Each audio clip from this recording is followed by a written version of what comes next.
All right, fans, we're back here on the OnStaff Group Recruiting Trail with Coach Cody Piechocki talking about some of our new players from the University of Miami. So college baseball fans know that that's one of the top programs in the country. Why do you think it's so important to bring players to Kalamazoo from there? Well, as we talk about the Northwoods League being one of the premier summer leagues in the country, we've got to have the best talent from the best schools. And if you know college baseball, Miami is one of the upper echelon. That's who a lot of college programs strive to be. I mean, you're talking back-to-back World Series, countless regional hosting, and they are one of the best. So we've got to reach out, make sure we're pulling in those players. And JD Artiega, their pitching coach down there, has someone who's been treated us really well over the last couple summers. And we've had a few past players from there as well. Yeah, we had Johnny Ruiz a couple summers ago. Johnny came up as a second baseman for us.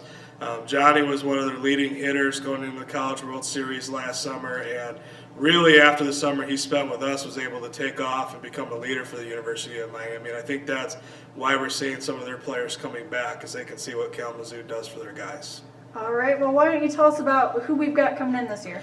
We've got a pitcher and we've got a shortstop. So the first one, Connor Manous, is actually from Munster, Indiana. And JD told me flat out, he goes, Cody, if we go up to Indiana to recruit a pitcher, you know he's good. So one of the best high school pitchers in the nation, sits in the low 90s.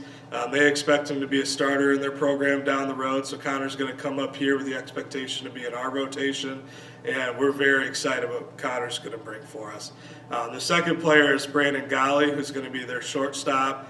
Played at Polk State Community College, was one of the top shortstops in junior college baseball last year, and they are very excited what Brandon brings to them defensively. So very important to have a strong middle infield, and that's what Brandon's going to bring to us in our ballpark next summer. Well, that's great. I think that wraps up our next stop on the recruiting trail. Stay tuned next week to see who we've got.